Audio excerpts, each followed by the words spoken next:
America Iran के बीच में जंगबंदी के दौरान ईरान की स्विट्ज़रलैंड में होने वाली जो पीस डील थी, जो पीस टॉक को लेकर मीटिंग होने वाली थी स्विट्ज़रलैंड में ईरान और अमेरिका के बीच में, ईरान ने उस मीटिंग में शामिल होने से साफ मना कर दिया है, इनकार कर दिया है। और इसकी वजह रिपोर्ट्स के मुताबिक ये बताई जा रही है कि लगातार लेबनान में इजराइल की तरफ से हमले किए जा रहे हैं और इसको एक बड़ी वजह बताई जा रही है, क्योंकि ईरान ने साफ पहले भी बोला था कि जब ईरान के साथ कोई भी सीज फायर एग्रीमेंट होगा, और खास के जो एग्रीमेंट हुआ है उसमें साफ तौर पे ये मेंशन किया गया था कि ईरान के साथ साथ उसके एलाइज जैसे कि लेबनान जैसी जगहों पर कंट्रीज में किसी भी किस्म का हमला ना तो अमेरिका करेगा ना ही इजराइल करेगा। लेकिन अमेरिका के प्रेसिडेंट डोनाल्ड ट्रंप ने अपनी जितनी ताकत लगा दी थी, जितनी मेहनत करके ईरान को तैयार कर लिया था इस एग्रीमेंट को साइन करने के लिए और पीस टॉक जो स्विट्ज़रलैंड में होने वाली थी उसके लिए, उस पर इजराइल ने पूरी तरीके से पानी फेर दिया है।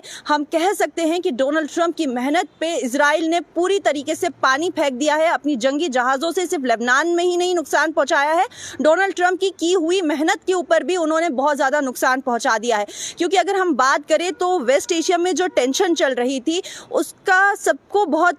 देर से इंतजार था कि कब जाके ये जंग रुकेगी, कब जाके इन दोनों देशों के बीच में एक सीज फायर एग्रीमेंट होगा, क्योंकि पूरी दुनिया इससे मुतासिर हो रही है। खास के स्ट्रेट ऑफ हार्मोज लगातार बंद था। इस एग्रीमेंट की अगर हम बात करें, जो 14 पॉइंट का एग्रीमेंट बनाया गया था उसमें ये सारी चीज़ें मेंशन की गई थी। उसमें से स्ट्रेट ऑफ हार्मोज का रास्ता भी मेंशन था। ये सारी तमाम चीज़ें मेंशन की गई थी, जिसकी वजह से आज हमारी दुनिया की इकनॉमी बहुत बुरी तरीके से मुतासिर हो रही है। और जब ये खबरें भी सामने आई कि अमेरिका और ईरान के बीच में 14 पॉइंट का सीज फायर प्लान साइन हो चुका है, एग्रीमेंट साइन हो चुका है, तो सबको एक राहत की सांस मिली थी। लेकिन आज शाम में ही ईरान की तरफ से ये कह दिया गया, क्योंकि आज डेलीगेट्स ईरान की तरफ से स्विट्ज़रलैंड जाने वाले थे, उनको मना कर दिया गया कि अब कोई भी ईरान की तरफ से स्विट्ज़रलैंड नहीं जा रहा, कोई भी पीस टॉक नहीं होने वाली, क्योंकि इजराइल ने एग्रीमेंट का उल्लंघन किया है। लेबनान पे कल रात में बहुत सारी एयर स्ट्राइक की थी, जिसका मुंह तोड़ जवाब हिजबुल्लाह ने अपने ड्रोन अटैक से दिया था। तो लगातार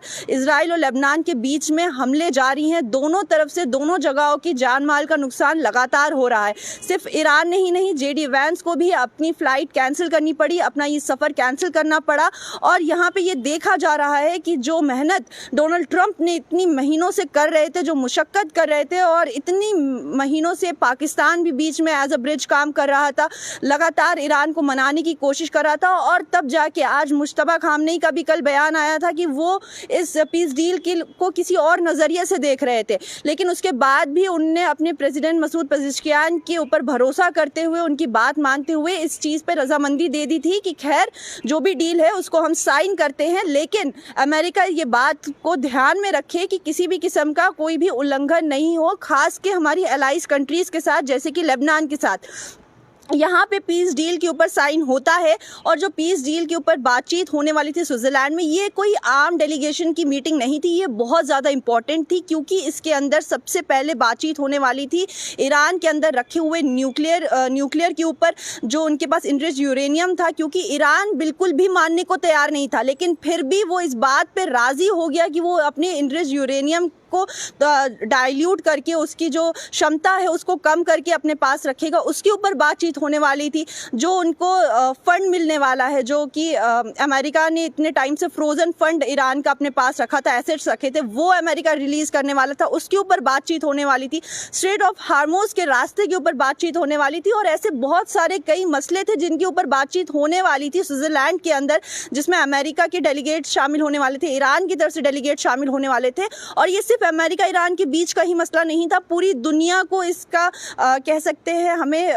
रिजल्ट देखने को मिल सकता था। अगर वहाँ पे डेलीगेट में बातचीत सक्सेसफुली होती तो हमारे देश में या बाकी हम अदर कंट्रीज़ की बात करें जो इन जंग से मुतासिर हुई है, उनको बहुत बड़ी राहत मिलने वाली थी। स्ट्रेट ऑफ हार्मोज खुलने की वजह से कच्चे तेल के दाम नीचे गिरने वाले थे, गोल्ड प्राइसेस गिरने वाले थे। लेकिन ये शाम में जो रिपोर्ट्स आई हैं, जो खबर आई है कि ईरान ने अब ये मीटिंग पूरी तरीके से खारिज कर दी है। अब वो इस मीटिंग में शामिल नहीं होने वाले हैं, ना ही वो अपने डेलीगेट्स भेजेंगे, क्योंकि इजराइल ने डोनाल्ड ट्रंप की मेहनत के ऊपर अपनी जंगी जहाज़ उड़ा दिए और सारा नुकसान डोनाल्ड ट्रंप का हो गया, उनकी मेहनत ज़ाया हो गई है। और अगर हम एक्सपर्ट्स की बात माने तो एक्सपर्ट्स का कहना है कि अगर ये मीटिंग अभी फ़िलहाल के लिए पोस्टपोन की गई है, लेकिन अगर ये और ज़्यादा दिन तक ऐसे ही पोस्टपोन होती रही और इसके ऊपर कोई फाइनल बातचीत नहीं हुई तो फिर हालात बद से बदतर हो सकते हैं और भी बुरे दिन पूरी दुनिया को देखने पड़ सकते हैं। और वापस से इनके बीच में अगर जंग शुरू हो गई तो वो रुकने का नाम नहीं लेगी और उसका असर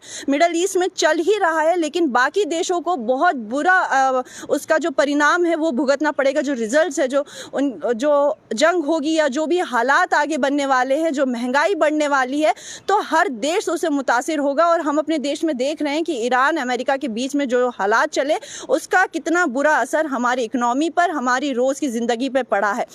तो ये इस वक्त की बहुत अहम और बड़ी अपडेट थी कि ईरान ने स्विट्ज़रलैंड में होने वाली बड़ी पीस मीटिंग को कैंसिल कर दिया है और अब ईरान उसमें शामिल नहीं होने वाला है। कैंसिल इन द सेंस कि अभी वो पोस्टपोन की गई है। अब अगली बार ये मीटिंग कब होने वाली है, कितने दिन में होने वाली है, इसका कोई भी अपडेट नहीं दिया गया है। और वहीं पर अगर हम आपको इजराइल की तरफ से बता दें तो इजराइल का साफ तौर पर कहना है कि ये जो पीस एग्रीमेंट है ये अमेरिका और ईरान के बीच में हुआ है। इजराइल ने किसी भी किस्म का कोई एग्रीमेंट नहीं किया है। इजराइल ने किसी भी किस्म के डॉक्यूमेंट्स पे, किसी भी एग्रीमेंट पे कोई साइन नहीं किया है, तो इजराइल उसमें इंक्लूडेड नहीं है। यानी इजराइल अपनी तरफ से साफ है कि मैं तो हमले करूंगा, मुझे अगर हमला करना सही लग रहा है तो मैं तो करूंगा, चाहे डोनाल्ड ट्रंप या उनके vice president JD Vance Israel को कितनी भी तसल्ली दे दे कि हम आपके, इजराइल मेरा सबसे पहला दोस्त है और मेरा सबसे खास दोस्त है और हम उसका हमेशा साथ देंगे। इजराइल को उससे कोई फर्क नहीं पड़ता। इजराइल को जो ठीक लग रहा है वो कर रहा है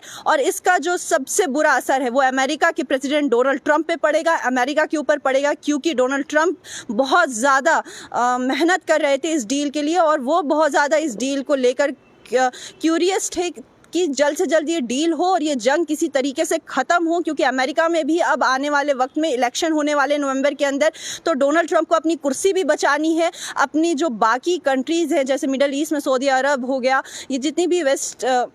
मिडल ईस्ट के अंदर कंट्रीज़ है, गल्फ कंट्रीज़ है, उनके साथ भी अपने रिश्तों को उसको स्ट्रॉन्ग रखना है। और बढ़ती हुई महंगाई का असर सिर्फ छोटे देशों पे नहीं, हर देश पे पड़ रहा है। तो इन सब तमाम चीज़ों को मद्देनज़र में रखते हुए डोनाल्ड ट्रंप ने ये फैसला लिया था, ये मेहनत की थी कि आखिरकार वो ईरान के साथ एक पीस डील साइन करे और ईरान आखिरकार मान भी गया था उस पीस डील को साइन करने पे। लेकिन ईरान ने पहले ही साफ तौर पे कह दिया था कि ये पीस डील मेरे लिए ज़रूरी नहीं है, अगर उल्लंघन होता है तो जवाबी कार्रवाई हम भी करेंगे। पीस डील हो या ना हो ये अमेरिका के लिए इंपॉर्टेंट है, हमारे लिए बिल्कुल भी इंपॉर्टेंट नहीं है। तो ईरान अपनी तरफ से क्लियर है, अगर जब तक लेबनान के ऊपर हमले नहीं रुकते, जब तक इजराइल अपनी नापाक हरकतों से बाज नहीं आता, किसी भी किस्म की कोई भी बातचीत नहीं होने वाली है। सीज फायर को लेकर कोई भी ऐसी उम्मीद अमेरिका हमसे ना रखे। आपकी इस बारे में क्या राय है हमारे कमेंट सेक्शन में ज़रूर बताइए। फिलहाल के लिए हमें दीजिए इजाज़त। बाकी देश और दुनिया की तमाम खबर देखने के लिए बने रहिए न्यूज़ इनसाइडर 24/7 के साथ।